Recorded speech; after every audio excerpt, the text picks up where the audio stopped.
Assalamualaikum warahmatullahi wabarakatuh. Bertemu lagi dengan Bu Ria. Bagaimana kabarnya kalian hari ini?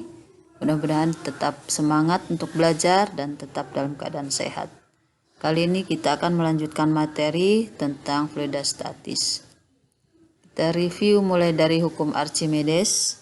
Bunyi hukum Archimedes, sebuah benda yang tercelup, baik sebagian atau seluruhnya dalam suatu fluida, maka benda itu akan mendapat gaya ke atas atau gaya apung ya, yang besarnya sama dengan berat fluida yang dipindahkan. Oke, ini bunyi hukum Archimedes.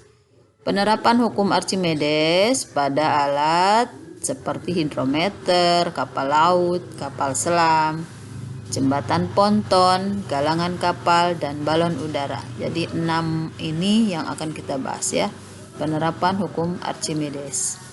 Kita mulai dari hidrometer. Hidrometer adalah alat untuk mengukur massa jenis suatu zat cair. Cara kerjanya, hidrometer dicelupkan ke dalam cairan, maka hidrometer akan mengapung.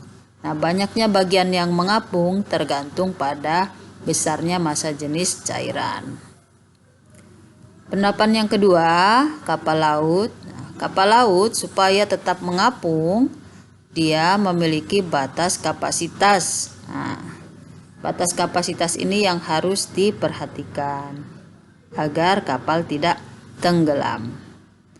Penerapan selanjutnya pada kapal selam. Di dalam kapal selam ada tangki pemberat. Nah, tangki pemberat ini untuk mengisi atau membuang air, sehingga nanti bisa mengubah keadaan kapal dalam posisi terapung, melayang ya.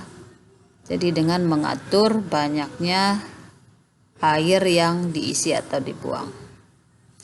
Kapal laut dindingnya dibuat tebal karena harus bisa menahan tekanan hidrostatik pada kedalaman tertentu. Ya. Selanjutnya jembatan ponton. Ini adalah jembatan yang dibuat dari drum-drum kosong yang disusun sedemikian rupa. Ya. Kelebihan jembatan ponton ini, jika airnya sedang banjir, sedang banyak, maka jembatan akan terangkat. Jadi dia tidak akan tenggelam.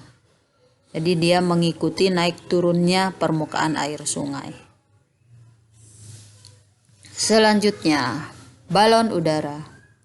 Untuk dapat terangkat balon udara, maka kita harus membuat gaya ke atasnya lebih besar.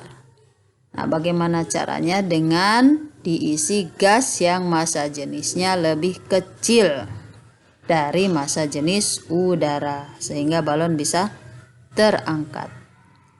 Selanjutnya, galangan kapal. Galangan kapal ini adalah tempat untuk membersihkan kapal, khususnya bagian bawah ya, bagian bawah luar. Nah, ini dengan cara mengatur atau mengeluarkan air di dalam galangan kapal. Jadi kapal setelah masuk, air laut yang di dalam galangan ini dikeluarkan. Jadi sehingga galangannya bisa terangkat. Oke, itu adalah 6 penerapan hukum Archimedes yang sudah kita bahas secara singkat. Selanjutnya, tegangan permukaan. Pernahkah kalian memperhatikan bagaimana serangga di permukaan air? Atau bagaimana tetesan air di atas daun? Biasanya daun keladi ya, daun talas. Nah, serangga tidak tenggelam ini karena adanya tegangan permukaan. Apa sih tegangan permukaan? Tegangan permukaan adalah besarnya gaya. Jadi kaitannya dengan gaya ya. Gaya yang dialami oleh tiap satuan panjang pada permukaan zat cair. Simbol tegangan permukaan ini disebut dengan gamma. Gamma sama dengan F/L. Nah, alat sederhana untuk menunjukkan adanya tegangan permukaan digambarkan seperti berikut. Ini ada kawat yang dibentuk dilengkungkan seperti huruf U, lalu ada kawat lagi pembatasnya. Kemudian kawat ini dicelupkan ke dalam gelembung air sabun. Ke dalam air sabun ya, sehingga ada gelembungnya di situ. Kemudian ada beban di situ, bebannya sebesar W.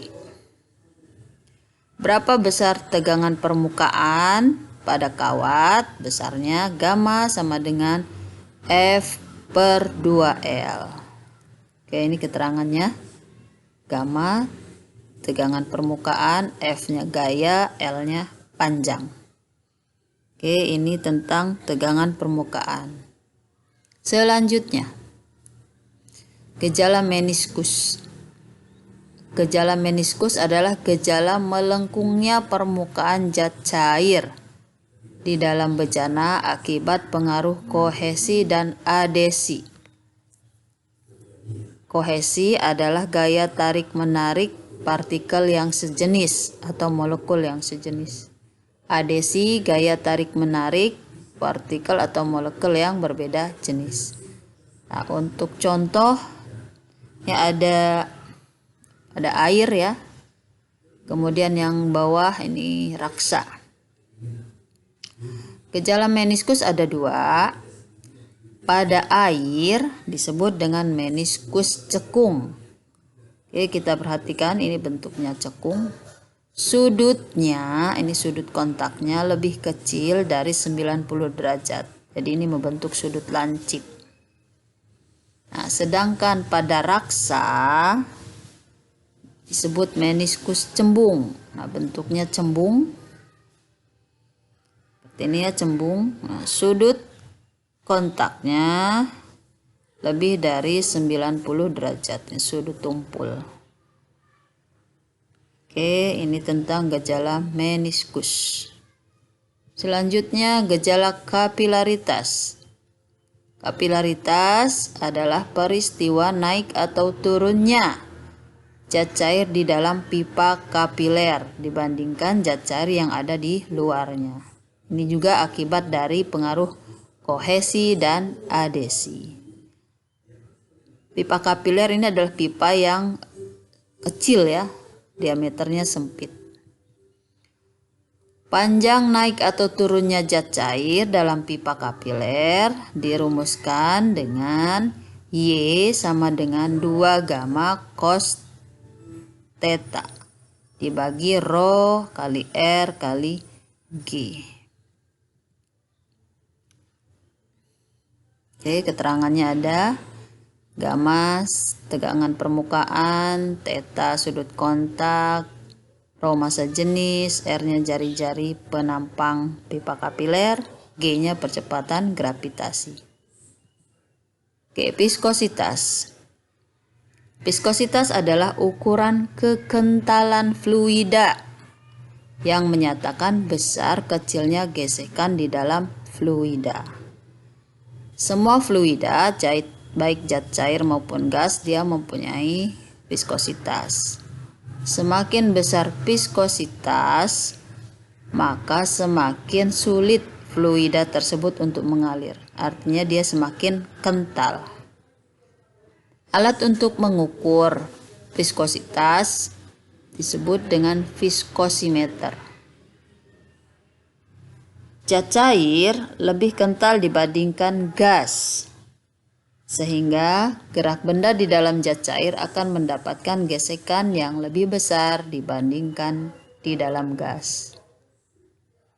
Pada zat cair, viskositas dihasilkan oleh gaya kohesi, gaya tarik-menarik antar partikel yang sejenis ya, atau molekul yang sejenis. Pada gas, viskositas timbul akibat tumbukan antara molekul gas.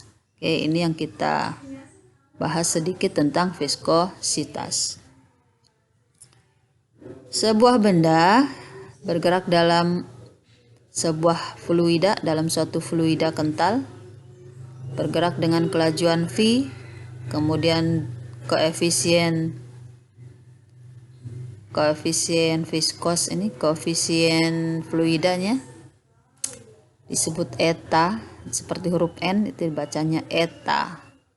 Maka akan mengalami gaya gesekan sebesar F sama dengan K kali eta kali V. Nah, gaya gesek terhadap bola memiliki nilai K konstanta sama dengan 6 PR. Dia bergerak dalam fluida yang diam, disebut dengan gaya Stokes. Sehingga besarnya gaya Stokes adalah F sama dengan 6pi eta R kali V. Nah, ini menjadi persamaan hukum Stokes. Keterangannya, F gaya gesek, K-nya konstanta dari bentuk geometris benda, lalu eta koefisien viskositas, R jari-jari bola, dan V kecepatan relatif bola. Dari hukum Stokes kita akan lihat ini sebuah bola ketika dia bergerak di dalam fluida, maka ada 3 gaya yang terjadi. Yang pertama, gaya berat arahnya ke bawah, W. Lalu gaya Archimedes arahnya ke atas, dan gaya Stokes arahnya juga ke atas. Lalu kita akan mencari berapa sih kecepatan bola ketika dia dalam keadaan seimbang. Nah, pada saat bola mencapai keadaan seimbang, gerak bola akan konstan, sehingga kecepatannya kecepatan konstan. Nah, kecepatan konstan disebut juga dengan kecepatan terminal. Oke, caranya resultan gaya sama dengan 0. Gaya ke atas ada FA dan FS bertanda positif, lalu gaya berat bertanda negatif, pindah ruas jadi positif, sehingga resultan gayanya FA ditambah FS sama dengan W.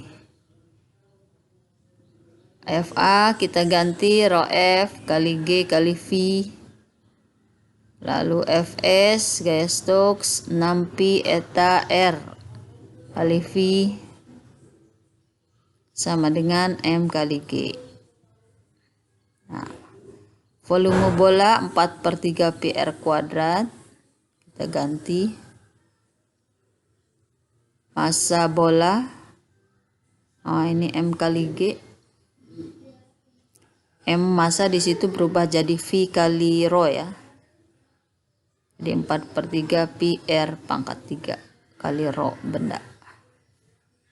Selesaikan secara matematis, nanti ketemu V sama dengan 2R kuadrat kali G dibagi 9 eta dikali dalam kurung massa jenis benda rho B dikurangi rho F massa jenis fluida. Nah, ini adalah rumus untuk kecepatan terminal. Nah, dari kecepatan terminal kita bisa mencari berapa besar koefisien viskositas eta. Eta sama dengan 2R kuadrat kali G dibagi 9 kali V dikali rho B dikurangi rho F. Oke, ini keterangannya. Ya. Eta koefisien viskositas, satuannya Newton sekon per meter kuadrat, atau kita sebut Pascal kali sekon. R-nya jari-jari bola, V kecil kecepatan maksimum bola, rho B massa jenis bola, rho F massa jenis fluida. Oke, demikian materi kita. Terima kasih sudah menyaksikan. Ibu akhiri, Assalamualaikum warahmatullahi wabarakatuh.